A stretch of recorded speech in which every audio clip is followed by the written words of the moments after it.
사랑하는 성도 여러분, 복음이 무엇이라고 생각합니까? 이 복음에 대해 많은 사람들이 비슷하지만 서로 다른 정의를 내립니다. 이 사람은 이게 복음이다. 저 사람은 또 이게 복음이다. 사정이 이렇다 보니 그리스도인들 중에 복음이 무엇입니까? 라고 물었을 때 복음은 이런 것이다 라고 간결하고도 분명하게 말하는 사람을 잘 보지 못했습니다. 제가 이 설교를 준비하게 된 것도 지난 주일 월화 여호수의 부흥회를 갔는데 거기서 어떤 목사님과 이 복음에 대해서 또 진리에 대해서 서로 의견을 나누다가 이 복음에 대해서 좀 나도 좀 더 알아야 되겠고 또 우리 성도들에게도 복음의 진정한 의미가 무엇인지 알게 하고 싶었습니다. 그래서 기도하고 이 말씀을 준비했는데 하나님께서는 놀랍게 복음의 의미를 새롭게 정립해 주셨습니다. 우리나라가 낳은 세계적인 신학자가 있습니다. 미국 풀러 신학교라고 유명한 신학교의 교수인 김세윤 박사가 쓴 복음이란 무엇인가라는 책 속에 나온 내용을 정리하면 복음은 그리스도의 죽음과 부활이라 이렇게 정리를 한 걸 보았습니다. 어떤 사람은 복음이 예수 그리스도를 받아들이게 하는 모든 말씀이 복음이다 이렇게 말하는 사람도 있습니다. 또 다른 사람은 복음은 예수 그리스도를 나의 주인으로 받아들이도록 회개하는 말씀이 이렇게 복음이라고 말하는 사람도 있습니다. 또 어떤 사람은 예수님께서 육신으로 오신다는 약속과 우리를 위해 죽으신 것과 다시 부활하신다는 약속이 곧 복음이라고 했습니다. 그러나 이런 설명이 복음에 대해 궁금증을 가진 성도들의 갈증을 시원하게 해소하지 못하고 있습니다. 그럼 왜 이렇게 세계적인 신학자를 통해서도 복음이 무엇인지 시원하게 설명드릴 수 없는 것일까요? 많은 사람들이 말한 복음을 정리하니까 다 합쳐보니까 그리스도의 십자가의 죽으심과 부활 이렇게 압축할 수 있었습니다. 모든 교회마다 세상 사람들에게 예수 그리스도를 전하고 있습니다. 물론 예수 그리스도가 복음이지요. 그 전도의 중심에는 역시 예수 그리스도의 십자가와 부활이 있습니다. 인간의 죄와 십자가의 대속과 영원한 천국을 전파하고 있는 것이죠. 오늘날 증거되는 복음은 거의 다 예수님을 믿으면 구원받는다는 구원의 복음이라고 할 수 있습니다. 복음을 믿으면 구원받는다는 이 구원의 복음을 복음의 모든 것처럼 말하는 것은 그야말로 하나님의 전체적인 계획을 모르는 무지함에서 오는 논리입니다. 하나님의 뜻을 이루어드리는 하나님의 동력자로서 인간을 보지 못하기 때문에 나오는 논리다 그런 말입니다. 이렇게 복음을 잘못 이해한 신앙은 소망으로 시작해서 절망으로 끝날 수 있습니다. 성경이 그것을 증거하고 있습니다. 모세가 미디안 제사장의 양무리를 칠 때 호렙산 떨기나무 불꽃 가운데 임하신 하나님의 부르심을 받습니다. 그리고 이스라엘 백성들을 향한 하나님의 목적을 듣게 됩니다. 하나님이 모세에게 말씀해 주셨어요. 출애굽기 3장 8절에 내가 내려와서 그들을 애굽인의 손에서 건져내고 그들을 그 땅에서 인도하여 아름답고 광대한 땅, 젖과 꿀이 흐르는 땅, 곧 가나안 족속, 헷 족속, 아모리 족속, 브리스 족속, 히위 족속, 여부스 족속의 지방에 이르려 하노라. 출애굽 사건을 한 문장으로 압축한 출애굽기 3장 8절의 이 말씀은 내용이 뭐예요? 첫째로 하나님께서 친히 내려오신다는 것입니다. 두 번째로는 이스라엘 백성들을 애굽인들의 손에서 건져내신다는 거예요. 누가? 하나님께서. 세 번째로는 그들을 그 땅에 그냥 두지 않고 가나안 땅으로 인도해 가신다는 거예요. 인도해, 그 땅에 두지 않고 그들을 하나님께서 친히 인도해 가신다는 겁니다. 네 번째로는 젖과 꿀이 흐르는 땅에 이르려 한다는 거예요. 목적지가 분명한 것이죠. 누가 하신다는 겁니까? 하나님께서 하늘에서 내려오셔서 친히 내려오셔서 하겠다는 겁니다.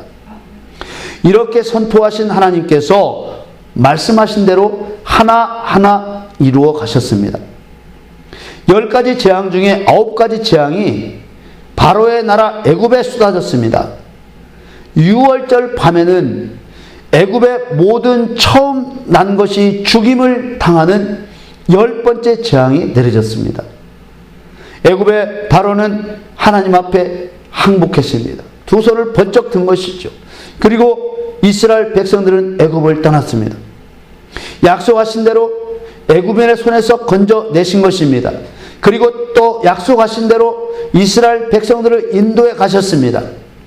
하나님께서는 이미 젖과 꿀이 흐르는 가나안 땅으로 인도하신다고 약속을 하신 상태입니다. 그러면 아무 일 없이 무난히 가나안 땅까지 갈 수 있어야 맞습니다. 그런데 말입니다. 구름 기둥과 불 기둥으로 인도하시는 하나님께서 특별한 결정을 내리셨습니다. 이스라엘 백성들을 홍해 바다 앞으로 인도하여 광야에 갇히게 하신 것입니다. 가나안까지 갈 수 있는 가까운 길이 있었습니다.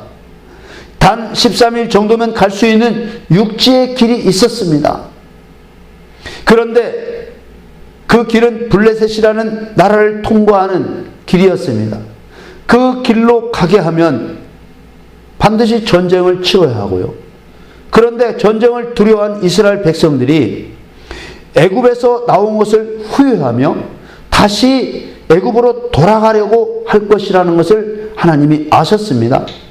그래서 홍해 광야의 길로 인도하셨습니다. 저는 지금 무슨 말을 여러분들에게 하고 있습니까? 복음을 만일 구원의 복음으로만 믿으면 가나안까지 무난히 가는 것입니까? 가나안까지 가지 못한다는 하나님의 뜻을 설명하고 있습니다. 애굽에서 나온 이스라엘 백성들에게는 6월절 어린 양의 피를 보고 구원하신 구원의 복음을 가지고 애굽에서 나온 것입니다. 약속받고 나왔습니다. 그런데 하나님께서는 이스라엘 백성들을 갓난 아기처럼 포대기에 싸서 가나안 땅으로 옮기실 마음이 전혀 없으셨습니다. 하나님께서는 우리들을 포대기에 싸서 그냥 믿습니다만 하면 천국 가게 하실 마음이 전혀 없으십니다. 이것과 똑같은 얘기를 하고 계시는 것입니다. 다음 말씀을 신경 써서 읽어 보십시다. 네. 출애굽기 13장 17절 말씀. 바로가 백성을 보낸 후에 블레셋 사람의 땅의 길은 가까울지라도 하나님이 그들을 그 길로 인도하지 아니하셨으니 이는 하나님이 말씀하시기를 이 백성이 전쟁을 보면 뉘우쳐 애굽으로 돌아갈까 하셨음이라. 이 뉘우친다는 말은 후회한다는 말이에요. 이스라엘 백성들이 블레셋을 통과하려면 필연적으로 전쟁을 치러야 합니다. 어디로 가든지 전쟁을 치러야만 합니다. 만일 이스라엘 백성들이 전쟁을 두려워하지 않는다면 이스라엘 백성들을 블레셋으로 통과시켰으면 하는 것이 하나님의 생각입니다. 전쟁이 없게 하시는 것이 아니라 전쟁을 치르게 하시려는 것이 하나님의 생각이라는 것입니다. 여러분들의 구원도 전쟁 없이 천국에 가기를 원하시는 것이 아니라 전쟁을 통해서 승리하고 천국에 가기를 원하신다. 그런 말입니다. 그런데 이스라엘 백성들이 전쟁을 두려워하여 어디로 돌아갈 것이라고 하나님이 알고 계십니까? 이들이 고역으로 인하여 살려달라고 탄식하며 부르짖었던 애굽으로, 거기서 나온 것을 후회하며 돌아가자고 할 것이라는 것입니다. 여러분, 하나님은 이스라엘 백성들이 가나안까지 가면서 전쟁을 치르면서 가기를 원하시는 것입니까? 아니면 전쟁 없는 평안한 길로 가기를 원하시는 것입니까? 이거 안 뚫리면요, 절대로 하나님의 뜻대로 신앙생활 할 수 없습니다. 알곡 들 수 없습니다. 쭉정이로 끝나는 사람입니다. 보십시오. 하나님께서는 이스라엘 백성들을 홍해의 광야 길로 돌렸습니다. 출애굽기 13장 18절 말씀에 그러므로 하나님이 홍해의 광야 길로 돌려 백성을 인도하심에 이스라엘 자손이 애굽 땅에서 항우를 지어 나올 때, 여기서 아주 중요한 단어 하나가 나옵니다. 바로 항우라는 말입니다. 하나님의 처음 의도를 알 수 있는 말씀이에요. 항우라는 말은 원어 하무시라는 말인데 전투 대형을 이룬 그런 뜻입니다. 그러니까 하나님은 처음부터 이스라엘 백성들을 전쟁하는 전투 대형을 갖추어서 군사로 내보낸 것입니다. 하나님께서는 이미 애굽에서 출발시킬 때 이미 전쟁을 치를 군대로 출발시켰다, 그 말입니다. 이스라엘 백성들은 애굽에서 출발할 때 구원의 복음만 믿고 구원의 복음만 붙들고 나왔습니다. 전쟁은 싫어. 어려운 거 싫어. 자신들을 군대로 출발시킨 하나님의 의도는 내팽개치고 블레셋 앞에서도 후회할 마음이 이미 있었고, 그래서 그 마음을 하나님이 이미 아셨고, 홍해 앞에서도 두려워하며 후회하며 원망하며 애굽으로 돌아가는 것이 광야에서 죽는 것보다 낫겠다는 미친 생각을 하게 된 것이죠. 하나님은 이런 이스라엘 백성들을 가던 길을 돌이켜서 퇴로가 없는, 도망갈 구멍이 없는 바닷가에 장막을 치게 하십니다. 그리고 하나님께서 애굽 바로가 이 사실을 알고 다시 이스라엘 백성들을 공격하도록, 잡으러 오도록 마음을 강팍하게 하십니다. 하나님이 바로의 마음을 강팍하게 하시자 바로의 마음이 변화되기 시작합니다. 마음이 변한 바로는 그렇게 10가지 재앙으로 당하고도 이스라엘 백성들을 놓아준 것을 후회하며 즉시 군대를 갖추어서 이스라엘 백성들을 쫓아갔습니다. 그리고 우리는 혼자 말처럼 하시는 하나님의 말씀에 귀를 기울여야 복음의 진정한 의미, 하나님의 뜻을 알 수 있습니다. 출애굽기 14장 4절 말씀, 내가 바로의 마음을 강팍해 한즉 바로가 그들의 뒤를 따르리니 내가 그와 그 온 군대를 인하여 영광을 얻어 애굽 사람으로 나를 여호와인 줄 알게 하리라 하심에 무리가 그대로 행하니라. 이게 도대체 무슨 말씀입니까? 쫓아온 애굽 군대가 나중에 어떻게 튀었습니까? 한 사람도 살아남지 못하고 다 죽었습니다. 무엇으로 하나님이 영광을 얻으시는 것입니까? 원수가 죽는 걸로 하나님은 영광을 얻으십니다. 원수가 죽지 않으면 절대로 하나님 영광을 얻지 않으십니다. 원수를 살려두고는 절대로 영광을 얻으실 수가 없습니다. 제발 우리의 눈이 열려야 합니다. 이 설교 동영상이 세계 모든 사람이 볼 수 있는 유튜브에 올라갑니다. 제발 모든 사람들의 눈이 열리기를 간절히 소망합니다. 예수님의 십자가, 예수님의 부활을 구원의 복음으로만 믿으면 쭉정이로 끝납니다. 쭉정이는 절대로 천국 못 갑니다. 지옥 갑니다. 우리는 명심해야 되는 것입니다. 하나님께서 무엇으로 영광을 얻으시는 것입니까? 내가 그와 그 온 군대를 인하여 영광을 얻는다고 하셨습니다. 바로와 바로의 군대가 한 사람도 살지 못하고 모두 바다에 덮여 수장되어 죽었습니다. 하나님은 하나님의 원수의 멸망을 통해 영광을 얻으시는 것입니다. 하나님께서는 전쟁을 두려워하고 싫어하는 이스라엘 백성들을 가기 쉬운 블레셋의 길로 이끌지 아니하시고 피할 곳도 숨을 곳도 없는 하나님의 전쟁터, 홍해 앞바다, 하나님의 전쟁터로 이스라엘 백성들을 인도하셨습니다. 이스라엘 백성들은 이미 애굽에서 하나님의 전쟁을 두 눈으로 보았습니다. 애굽 신과의 9번 전쟁에서 승리하시는 하나님을 보았습니다. 6월절 밤 애굽의 모든 처음 난 것을 죽이시는 하나님의 일방적인 전쟁을 보았습니다. 하나님께서는 이스라엘 오합지조를 뭐라고 부른 줄 아십니까? 여호와의 군대라고 부르셨습니다.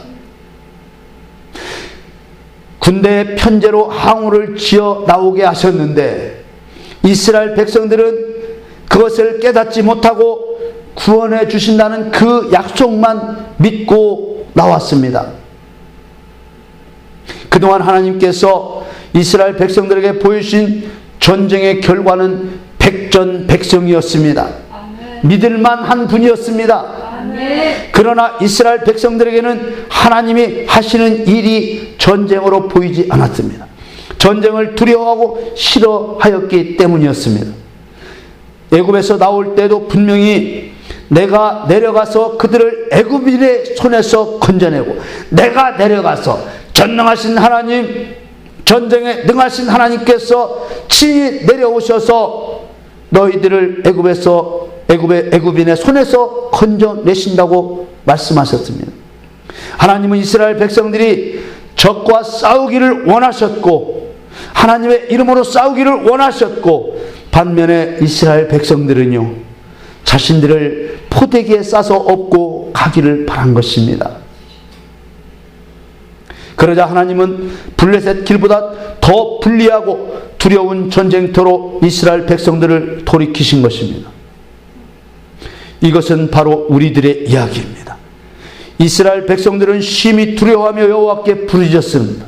그리고 원망하고 불평하며 애굽 사람의 종이 되겠다고 했습니다. 하나님은 너무나 가슴이 아프셨을 것입니다. 그럴 때 모세를 통해 여호와께서 말씀하십니다. 출애굽기 14장 14절 말씀에 여호와께서 너희를 위하여 싸우시리니 너희는 가만히 있을지니라. 이게 바로 복음입니다. 바로 하나님이 전쟁에서 승리하신다는 기쁜 소식이 복음인 것입니다. 같이 한번 크게 읽겠습니다. 시작. 하나님이 전쟁에서 승리하신다는 기쁜 소식이 복음이다. 창세기 3장 15절 말씀이 복음의 뿌리가 된다 해서 원시 복음이라 하는 이유가 바로 여기에 있는 것입니다. 창세기 3장 15절에 내가 너로 여자와 원수가 되게 하고 너의 후손도 여자의 후손과 원수가 되게 하리니 여자의 후손은 네 머리를 상하게 할 것이요 너는 그의 팔꿈치를 상하게 할 것이니라 하시고, 원수는 죽여야만 하는 존재입니다. 아멘. 원수를 안 죽이면 내가 죽습니다. 원수를 죽이는 것이 전쟁입니다. 아멘. 하나님이 전쟁을 선포하셨기 때문에 복음입니다. 아멘. 여러분, 김정은이가 전쟁을 선포한다고 복음이 되겠습니까? 우리나라 대통령이 복음을 선포한다고 복음이 되겠습니까? 오바마 대통령이 전쟁을 선포한다고 복음이 되겠습니까? 반드시 이기시는 하나님이 전쟁을 선포하시기 때문에 복음입니다. 아멘. 하나님께서 친히 싸우실 것이기 때문에 복음입니다. 아멘. 하나님이 싸우시는 전쟁은 반드시 이기기 때문에 복음입니다. 아멘. 예수님의 십자가가 복음이 되는 것은, 예수님의 부활이 복음이 되는 것은, 예수님도 승리자가 되시고 믿는 우리에게도 승리를 주시기 때문에 복음이 되는 것입니다. 아멘. 예수님의 십자가가 구원의 복음뿐이라면 얼마나 부끄럽습니까? 수치스럽게 죽으신 예수님께 너무나 미안하고 부끄러워 어떻게 예수님을 바라볼 수 있겠습니까? 그러나 예수님의 십자가가 믿는 자들에게 승리의 기쁜 소식이 되는 것은 예수님의 십자가를 통해 하늘의 반역자를 멸하실 하나님의 뜻이 먼저 이루어지고 그 믿음의 은혜로 죄인에게도 한없는 사랑과 긍휼이 입혀졌기 때문입니다. 만일의 말입니다. 예수님의 십자가가 구원의 복음뿐이라면 아무리 예수님께서 괜찮다고 하셔도 구원받은 사람은 큰 자책감을 가지고 살아갈 수밖에 없습니다. 그러나 예수님의 십자가는 애굽에서의 유월절이 말해주듯이 사단을 멸하고 하나님의 백성들을 구원하실 하나님의 전략이었습니다. 기왕의 출애굽 사건으로 복음을 설명했으니까 하나 더 상고하고 가겠습니다. 복음은 좌우의 날선 검이라는 것입니다. 좌우의 날선 하나님의 검이라는 거예요. 이 복음을 듣는 자는 다 살아난다는 거짓말에 속아서는 안 됩니다. 이 복음을 들으면 살 자와 죽을 자가 갈라진다는 것입니다. 누가 나는 예수님의 십자가, 예수님의 부활을 믿습니다 하며 믿기만 하는 거짓 신앙, 아무런 공력이 없는 검부러기 신앙을 가져서는 안 되는 것입니다. 복음을 듣는 사람은 살 자가 되든 죽을 자가 되든 둘 중에 하나로 갈라진다는 사실입니다. 모세는 하나님의 명령에 따라 이스라엘 12지파에서 한 사람씩 선발해서 가나안 땅을 미리 정탐하게 했습니다. 이 정탐은 정복 전쟁을 위한 정탐이었습니다. 정탐의 결과는 둘로 나뉘었습니다. 하나님께서는 내가 이스라엘 자손에게 주는 가나안 땅이라고 하셨습니다. 이미 준다고 선언하셨습니다.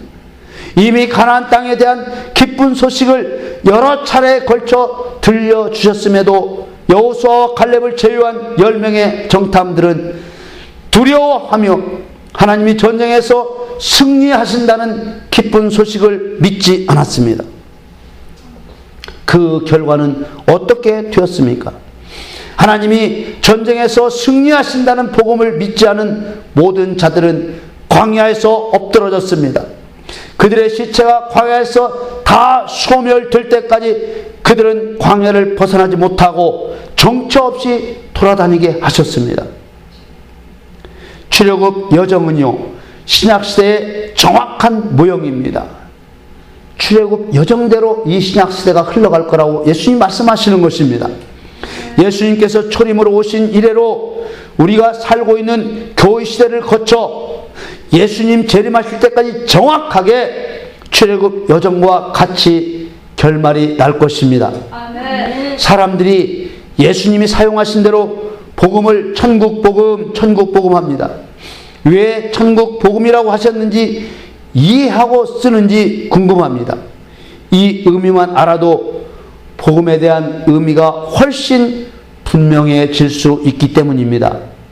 마태복음 4장 23절을 같이 한번 읽겠습니다. 시작. 예수께서 온 갈릴리에 두루 다니사 저희 회당에서 가르치시며 천국 복음을 전파하시며 백성 중에 모든 병과 모든 약한 것을 고치시니. 아멘. 네. 이렇게 말씀하시며 천국 복음이란 말을 처음 사용하셨습니다.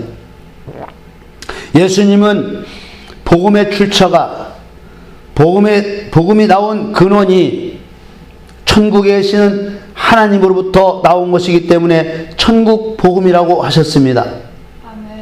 만일에 이 복음이 하나님으로부터 나오지 않았다면, 그런 소식이라면 복음일 수가 없습니다.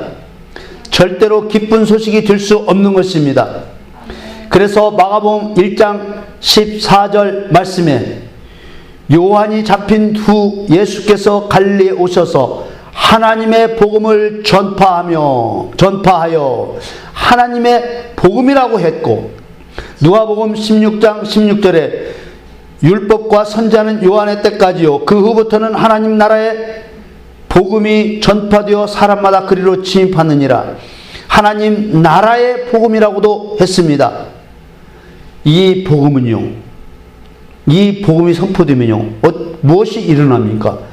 전쟁이 일어납니다. 이 복음은 전쟁을 알리는 선전 복음입니다.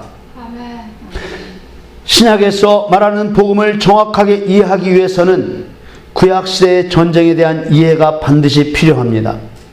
앞서 말씀드린 대로 이스라엘 백성들의 출애굽 여정 가운데 나타난 하나님으로부터 오는 기쁜 소식은 전쟁에 이길 것이라는 것입니다. 아멘. 눈에 보이는 적들과의 전쟁에서 뿐만 아니라 배고픔과 갈증과 더위와 추위와 외로움과 두려움에 이르기까지 모든 무형의 전쟁, 형태 없는 전쟁을 이해하지 않고서는 절대로 복음을 온전히 정의할 수 없습니다. 그래서 목사님들이나 그리스도인들이 복음이라는 말을 수도 없이 사용하는데, 복음이 뭡니까? 라고 물어보면 100에 99은 예수 그리스도가 복음이다, 예수님의 십자가가 복음이다, 예수님의 부활이 복음이라고 대답을 합니다. 그럼 그런 것들이 왜 복음이냐고 물으면 100에 99은 중언부언하기 시작합니다. 저도 그랬습니다. 그 중에 가장 많은 대답이 나를 구원하시는 기쁜 소식이기 때문에 복음이라고 대답합니다. 그것뿐이라면, 그렇게만 받아들인다면 우리는 광야에서 죽을 수밖에 없습니다. 사정이 이렇기 때문에 마귀의 일을 멸하는 뱀의 대가리를 깨버릴 거라는 창세기 3장 15절의 원시 복음이 그리스도인들에게서 유야무야 되고 마는 것입니다. 복음을 잘못 이해한 것 때문에 여자인 교회와 여자의 후손인 그리스도와 연합하여 뱀의 대가리를 깨버리듯이 마귀의 일을 멸해야 되는데 그것이 전혀 이루어지지 않고 있는 것입니다. 그러니까 마귀가 활개를 치고 지 마음대로 교회를 빠겠다가 부셨다가 목사를 먹사 만들었다가 개독을 만들었다 마음대로 하는 것입니다. 다윗은 하나님께서 전쟁에서 승리하신다는 기쁜 소식을 구하기를 힘썼던 사람입니다. 전쟁을 피하지 않는 사람이었습니다. 하나님의 복음의 의미를 알았기 때문입니다. 하나님의 방법대로 전쟁을 수행함으로써 하나님께서 기뻐하시는 정복자가 바로 다윗입니다. 다윗은 예수 그리스도의 예표이면서 동시에 그리스도인의 예표입니다. 그래서 하나님은 예수 그리스도는 다윗처럼 절대로 전쟁을 피하지 않는 분이라는 거 다윗을 통해서 증거하시고, 참된 그리스도인은 다윗처럼 전쟁을 피하는 자가 아니라 하나님께서 이기실 거라는 것을 믿고 전쟁에 승리해 나가는 자라고 다윗을 통해서 이미 말씀하고 계신 것입니다. 아멘. 예수님은 정복자이십니다. 아멘. 마가복음 1장 15절 말씀에 가라사대 때가 찼고 하나님 나라가 가까웠으니 회개하고 복음을 믿으라 하시더라. 사단이 통치하고 있는 나라에 오셔서 하나님 나라가 가까웠다, 하나님 나라가 세워진다 이렇게 말씀하시면 뭐 하시자는 겁니까? 사단과 전쟁을 선포하신 것입니다. 하나님의 나라가 가까웠다고 하신 것은 예수님이 사단의 나라를 정복하고 하나님의 나라를 세우시려고 오셨음을 증거하신 것입니다. 아멘. 이사야서 52장 7절 오늘 본문 말씀, 좋은 소식을 가져오며 평화를 공포하며 복된 소식을 가져오며 구원을 공포하며 시온을 향하여 이르기를 네 하나님이 통치하신다 하는 자의 산을 넘는 발이 어찌 그리 아름다운고. 이 말씀은 우리에게 복음이 되시는 예수 그리스도에 대한 예언입니다. 평화, 구원, 통치, 이런 말들은 모두 세상 임금 마귀를 굴복시켰을 때만 실현되는 일들입니다. 아멘. 예수님은 세상 임금 마귀를 굴복시켜서 평화를 주시고 구원을 주시며 우리를 마귀의 손에서 건져내어 하나님의 백성으로 통치하시기 위해 오셨습니다. 아멘. 예수님이 나타나게 하실 복된 좋은 소식인 복음의 열매는 평화와 구원과 통치입니다. 복음을 믿고 행할 때 반드시 전쟁의 승리를 통해서 찾아오는 평화가 임해야 하는 것입니다. 복음을 믿고 행할 때 반드시 죄인의 구원이 이루어져야 하는 것입니다. 복음을 믿고 행할 때 반드시 하나님의 통치가 이루어져야 하는 것입니다. 아멘. 만일 이 세 가지 복음의 열매가 나타나지 않는다면 그것은 천국 복음이 아니라 사도 바울이 말하는 다른 복음일 뿐입니다. 우리가 애송하는 시편 23편도 하나님으로부터 오는 복음을 증거하고 있습니다. 시편 23편 5절에 주께서 내 원수의 목전에서 내게 상을 베푸시고 기름으로 내 머리에 바르셨으니 내 잔이 넘치나이다. 7절에 6절에 나의 평생의 선하심과 인자하심이 정녕 나를 따르리니 내가 여호와의 집에 영원히 거하리로다. 원수 앞에서 평안하게 밥을 먹으려면 원수가 결박되어야만 가능한 일입니다. 아멘. 원수가 날뛰고 있는데 어떻게 편안하게 밥을 먹을 수 있겠습니까? 이런 모든 일들은 말입니다. 주의 지팡이와 막대기로 표현된 원수를 제압하시는, 전쟁에서 승리하시는 하나님의 능력 때문입니다.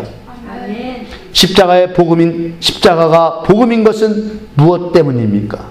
고린도전서 1장 18절 말씀에 십자가의 도가 멸망하는 자들에게는 미련한 것이요 구원을 얻는 우리에게는 하나님의 능력이라. 만일 십자가가 죄인의 죄를 대신 감당하는 대속의 의미만 있다면 결코 복음이 될 수 없습니다. 원수가 결박당하지 않고 원수의 대가리가 깨지지 않는다면 온전한 구원이 아니기 때문입니다. 우리가 지금까지 쭉 살펴보아온 대로 성경은 증거하고 있는 것입니다. 원수의 대가리를 깨버리지 않고서는 온전한 구원을 이룰 수 없다고 증거하고 계신 것입니다. 십자가가 하나님의 입장에서는 마귀를 멸하시고 죄인을 구원하시기 위해 스스로 짊어지신 십자가입니다. 그러나 마귀의 입장에서 십자가는 심판당하는 십자가입니다. 하늘에서 마음으로 품었던 하나님과 같아지려는 반역의 죄를 이 땅에서 하나님이신 그리스도를, 하나님이신 그리스도를 십자가에 못 박아 죽임으로써 실행했습니다. 하나님은 마음에 품었던 마귀의 죄를 결국 실행하게 만들어서 그것도 누구를 죽인 죄, 하나님을 죽인 죄로 실행하게 해서 그를 멸망시켜 버리시는 겁니다. 합법적으로 율법대로, 마귀는 율법대로 심판을 당하는 것입니다. 아멘. 그 심판의 집행자가 누구냐? 바로 성령 받은 그리스도인들입니다. 아멘. 성령 받은 그리스도인들이 누구입니까? 예수님처럼 자기 십자가에서 죽은 자들입니다. 마태복음 16장 24절 말씀에 이에 예수께서 제자들에게 이르시되 아무든지 나를 따라오려거든 자기를 부인하고 자기 십자가를 지고 나를 쫓을 것이니라. 마태복음 10장 38절에는 또 자기 십자가를 지고 나를 쫓지 않는 자도 내게 합당치 아니하니라. 자기 십자가를 짊어지고 간다고 하니까 어떤 사람은 그것을 그리스도의 고난이라고 말하는 것을 들었습니다. 그러나 그것이 아닙니다. 십자가는 고난이 아니라 죽음의 형틀입니다. 옛사람이 죽어야 함을 말하는 것입니다. 자기 십자가에서 죽은 죄인은 다시는 죄의 종로로 타지 않는 새로운 피조물이 되는 것입니다. 아멘. 로마서 6장 6절 말씀에 우리가 알거니와 우리 옛사람이 예수와 함께 십자가에 못 박힌 것은 죄의 몸이 멸하여 다시는 우리가 죄에게 종로로 타지 아니하려 함이니 7절에 이는 죽은 자가 죄에서 벗어나 의롭다 하심을 얻었음이니라. 아멘. 내가 죽어야 의롭다 함을 입는 것입니다. 내가 죽지 않고 의로운 척 하려니까 너무나 힘들었던 것입니다. 그리고 마귀와 싸울 수 없었던 것입니다. 신앙이 성장하지 않았던 것입니다. 바로 옛사람이 죽고 새로운 피조물이 된 그리스도인만이 하나님의 아들이 되고 예수님과 동역하여 마귀의 일을 멸하는 영적 전쟁에서 승리하는 자가 되는 것입니다. 예수님의 부활이 나에게 복음이 되는 것도 예수님의 십자가가 복음이 되는 원리와 똑같습니다. 예수님의 초림이 나에게 복음이 되는 것도 십자가가 복음이 되는 원리와 똑같습니다. 원리가 똑같은 이유는 초림 없는 십자가 없고 십자가 없는 부활 없기 때문입니다. 다시 한번 여러분들에게 선포합니다. 천국 복음이란 무엇인가? 천국 복음이란 하나님이 전쟁에서 승리하신다는 기쁜 소식입니다. 아멘. 그러므로 여러분이 하늘에서 가져온 천국 복음을 믿는다면 영적 전쟁에 참여하라는 복음의 명령에 복종하고 아무것도 두려워해서는 안 되는 것입니다. 아멘. 고린도전서 9장 23절에 내가 복음을 위하여 모든 것을 행함은 복음에 참여하고자 함이라. 모든 것을 행하는 것. 예수님이 원하시는 모든 것을 행하는 것입니다. 복음에 참여하지 않고 복종치 않는 자에게 말씀합니다. 데살로니가 후서 1장 8절에 하나님을 모르는 자들과 우리 주 예수의 복음을 복종치 않는 자들에게 형벌을 주시리니. 너무나 두려운 말씀이에요. 하나님을 모르는 자, 예수도 믿지 않는 자, 이런 자와 복음을 복종치 않는 자, 영적 전쟁을 치르기를 싫어하는 자는 같은 죄인으로 취급한다는 것입니다. 그래서 그리스도인이라 하면서 복음을 깨닫지 못하면 망하는 자가 되는 것입니다. 아멘. 고린도후서 4장 3절 말씀에 만일 우리 복음이 가리웠으면 망하는 자들에게 가리운 것이라. 복음이 안 보이고 복음이 들려지지 않고 복음이 깨달아지지 않는다면 그것은 망할 자라는 것이요. 망할 자이기 때문에 안 보인다고 말씀하시는 것입니다. 얼마나 두려운 말입니까? 복음이 가리웠습니까? 하나님이 모든 전쟁에서 승리하시는 것을 믿으시기를 바랍니다. 아멘. 그리고 하나님과 함께 싸우십시오. 아멘. 죄와 싸우십시오. 죄짓는 자는 사단에게 속한 자입니다. 아멘. 자기 자신에게 관대한 자는 복음이 가리워진 망할 자입니다. 아멘. 사랑하는 성도 여러분, 귀신과 싸워 마귀의 일을 멸하는 그리스도인이 되십시오. 아멘. 그리스도인이 싸우는 싸움은 사람과 싸움이 아닙니다. 아멘. 사람과 싸우면 이미 사단에게 속은 것입니다. 아멘. 에베소 6장 12절 말씀에 우리의 씨름은 혈과 육에 대한 것이 아니요 정사와 권세와 이 어둠의 세상 주관자들과 하늘에 있는 악의 영들에게 대함이라. 모두 사단의 세력과 싸운다고 말씀하시는 것입니다. 아멘. 성경에 명백히 이렇게 기록되었어도 믿지 않는 사람은 그리스도인이 아닙니다. 아멘. 마귀와 싸우지 않는 자는 하나님의 회방자일 뿐입니다. 아멘. 천국은 절대로 행함은 없이 믿는다고만 하는 자들의 것이 아닙니다. 아멘. 요한계시록 21장 6절 말씀에 또 내게 말씀하시되 이루었도다 나는 알파와 오메가요 처음과 나중이라. 내가 생명수 샘물로 목마른 자에게 값없이 주리니. 7절 말씀에 이기는 자는 이것들을 유업으로 얻으리라. 나는 저의 하나님이 되고 그는 내 아들이 되리라. 아멘. 이기는 자, 이기는 자, 이것이 천국 복음의 결론입니다. 아멘. 여러분 모두 하나님이 전쟁에서 승리하신다는 하나님의 천국 복음을 믿고 따르며 하나님과 함께 승리하는 능력의 성도가 다 되시기를 예수 그리스도의 이름으로 간절히 축원합니다.